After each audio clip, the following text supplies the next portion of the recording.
Hello and welcome back everybody, it's Seth or Crit, and for today's video it's kind of a spin-off of my last video, the basics of the VainGlory map. And so Romy actually, after watching that video, went and did a little bit more in-depth version for you more experienced players, I want to say. The other video wasn't really towards you guys, it was more towards the players who had never seen VainGlory, just heard of it from their friends, or like, what is this game, I wonder. But this is more of an in-depth for you, and so I'm going to read it. This is my very lengthy explanation of some basics in the game. If you have any questions or want an explanation on some things, just comment and I will reply.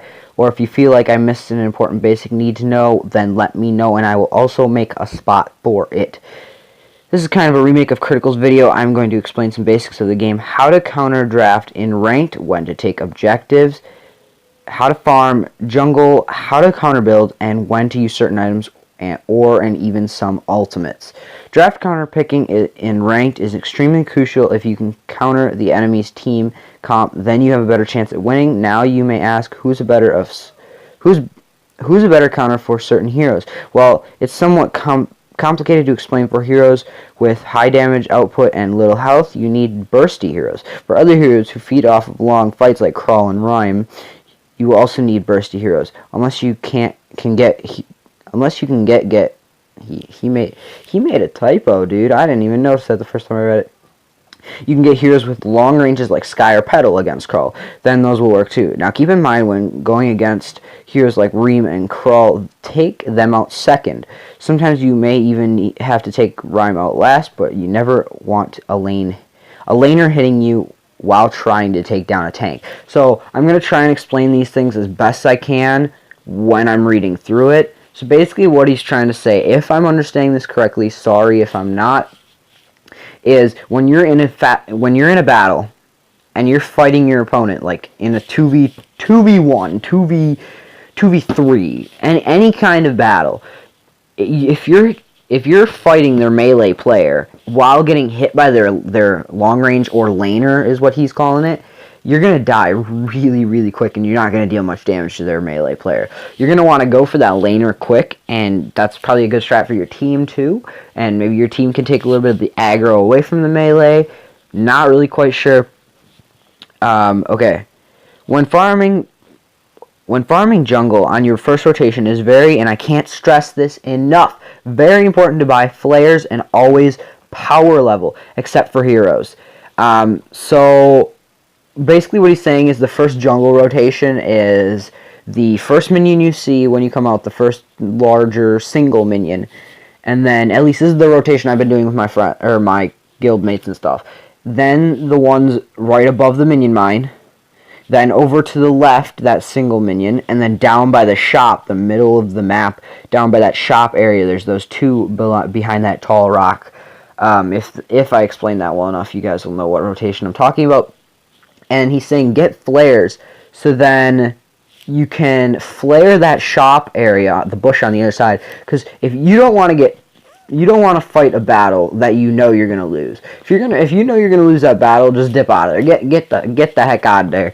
And so, except for heroes like Alpha who can't tank the minions early on, power leveling is when your roam or support loses the aggro of your current minion or minions after being hit once. So this way you get the extra gold, and your jungler will be level 2 without taking the 2 shop minions. After reaching the tri-bushes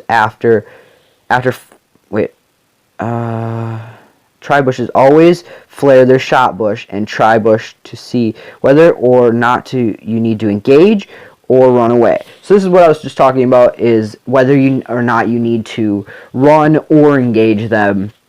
And here he actually states, run away if they have already bought items from the shop. If you know they've been in the shop and they just got out of the shop, like you see them moving after they have already been there, you know they bought them, so don't challenge. Then he states, and engage if you have bought and they have not, or they are currently buying. If they're currently buying and they don't see you there, quick go and gank them. Like what the heck? Free kills. Just feeding me these free kills up in here. But yeah, so always support. Also, support should never take farm, especially when a carry is around to take it instead. So basically what he's saying there is the support player, usually a lot of the time, the support player is following or staying with the jungler, and the jungler is going to be getting the majority of the gold, but this is a way that your team can get more gold than your opponent, as if your opponent doesn't know this strategy. If they do, then it's all about who can do it better, I'm guessing. Yeah. So let's continue. Taking objectives at the right time is crucial one. Wrong turret push or wrong timed Kraken grab can end the game. You should always grab minion mines as soon as you can. They offer a lot of gold early on and help in jungle team fights. So about the Kraken, I have definitely done this before. I'm sure a lot of you guys may or may not have. I'm guessing a lot of you have when you first started playing. When you go and they're like, oh, all three of us are here, let's get that Kraken, let's grab it, and then the enemy comes and they're like, are these guys dumb? Like, seriously, you're just sitting there battling a Kraken in the middle of nowhere, or in the middle of the map. You don't think we're gonna know you're there? Let's go gank them, and then you get absolutely destroyed. Yeah, it's happened, guys, it's happened to the best of us, and you know it. Okay, where was I? Okay. Drone fights. If the enemy team has taken a turret and just took your minion mine, it can sometimes be a good idea to leave it be, so your laner can farm without moving to the middle to get ganked. And it will also be worth a hefty 350 plus 175 gold. Now, that may not seem like a lot of gold, guys, but that is a ton of gold when you're talking a long-term fight. These battles are 15 to 20 minutes at least. They can go 30 minutes. I've had 30-minute battles. Like, it's insane, but I've had 30-minute battles. If taken with support. If left alone for a little. Now, with that said, if they're constantly pushing, or if the first turret isn't down, it's always a good idea to take the minions back safely as quickly as possible. Whenever deciding to take Kraken, always look for where your enemies are. So, what he's saying is, if you're going to take that Kraken, make sure you know that you either just aced them, or, like, 2 are dead, 1's you don't know where, or 2 you don't know where, and one is dead. Or even if you don't know where any of them are, like, they're not dead, they're just around the map. He's saying, you need to know where they are before you're taking that Kraken. Because if you take that Kraken and get ganked, you're doomed. Like, honestly.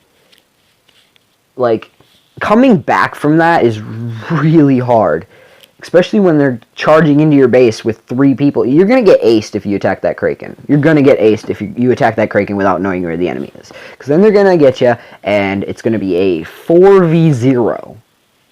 Yes, I counted the Kraken. Moving on. Okay. This is why it's so crucial for supports to have vision. That's another thing. He's saying your support needs a vision item. Flares are very helpful. Mines are very good for a long-term vision item. You place them down, and if an enemy gets hit by it, they'll pop up on your radar. That is a very useful strategy. I don't use that as much as I should, so good to know, Romy. Thanks. Okay. Okay, Okay. This is why it's so crucial for supports to have vision. You can sometimes grab Kraken while they're busy dealing with lane farm on their backs. You can also use Kraken to bait weak enemies into coming and attacking you. So either way, you get Kraken and maybe even some kills or an ace. That'd be awesome. If you get the kills, if you get the Kraken and the ace, or even just a few kills, then I can't say much for your enemy. They can't be that great, but... okay. Moving on. Some people may ask, what's more important during an ace? First turret or gold mine? That's a great question, and he's going to answer here for us. Always, and I literally mean always, go turret if they don't have 2 or more. If you don't have 2 or more to take gold mine. So if you're the only person up, and you just aced them, so like, it's a 3v3, and now it's a 1v0, so it's in your favor. You're going to want to go that turret, because going gold mine, you're probably going to get killed, no offense. Okay. Gold mine. Okay, the turret can be crucial in the enemy laner's farm. If your laner is smart, he will freeze lane even after y'all have taken the first turret. He said, y'all, boys. This must be serious. So the enemy laner is forced to come to the middle without a turret to be ganked or lose on a ton of farm or vice versa. If you lose your first turret, you should hardly ever be in the middle alone without vision on enemy junglers. Just freeze farm. Now your turret is prevent falling behind even more. Freezing farm is a method where the laner... I keep moving it. Laner only lasts... I'm doing commentary over my video, so it's really hard to read while I'm moving it. So, like, I didn't do a very good job with this, but with the video portion. Let me know how the audio is. I'll have to double check it after this, but hopefully it's good. Can safely and always also cause loss in farm for the enemy in fear of being ganked. I know it's hard to understand if you're not an experienced player, and don't worry about it. You'll get it eventually. I'm learning with you guys, and I really know that, like, this is gonna help someday when you're playing and you're like, now I know what Romy meant. He's an absolute beast. I mean, what else can you say? Must have took. Okay, the video is 15 minutes long. I don't know how long this audio is going to take me. I only have 4 more minutes to try and get this done. To read this out and explain it to you. Now, I wonder how long it took him to write this. Like 30 minutes or something? Like an hour? That would be insane. But, okay. Counter building is almost as crucial as counter drafting for support. Your first item should always be a fountain, unless you're in certain circumstances where you need an item like Atlas first. Also, contraption should not be built at any time except when facing an enemy Taka. So, I used to use contraption a ton, and then Romy kind of went and said, you know, bro, this isn't the best strategy. Why don't you try this instead? I'm like, okay, this works. I like it. And, yeah, so contraption isn't really that useful unless you're battling the Taka. But then here he goes on to say it's not even that useful even in that situation. Support should always have spot for flares / mines even in late game. So just a few extra flares, few extra mines. Keep them with you. Very good to have. With that being said, support should always, or also never build attack items unless you're extremely far ahead or you finish the unnecessary items for that specific game. When facing a team who's building heavily on defense, you should always look to build shield or armor piercing. You should also always build defense against your enemy team, but be careful on who you build against. If an enemy is building pierce, build heavily against the other carry and target the one with pierce first. Okay, so I'm going to go ahead and explain that. So if your opponent is, if one of your opponents is building up pierce items, go ahead and build up against the other two, not the pierce, and then always target the pierce first, because once you kill him, then you're pretty much invincible against the other two. It's like, why even bother? Like, the enemy's just doomed either way, so, yeah. And, okay, items like Atlas, Crucible, and Shiver Steel should always be situational. Okay, I skipped a part. According to the target to do the most damage. Atlas should never be targeted against heroes and who are made around attack speed. Heroes like Ringo and Crow, or they are building an item like Tornado Trigger. If it, Tornado Trigger, and it is significantly helping them in damage. Crucible should be targeted against heroes with Ace, Area of Effect, Stuns, or against Arden's Gauntlet, or if you're good enough. It can be used to block silences from Cath and Vox, or to block Atlas from the other team. It is crucial to practice this when using certain items like Atlas, Shiver Steel, or Fountain.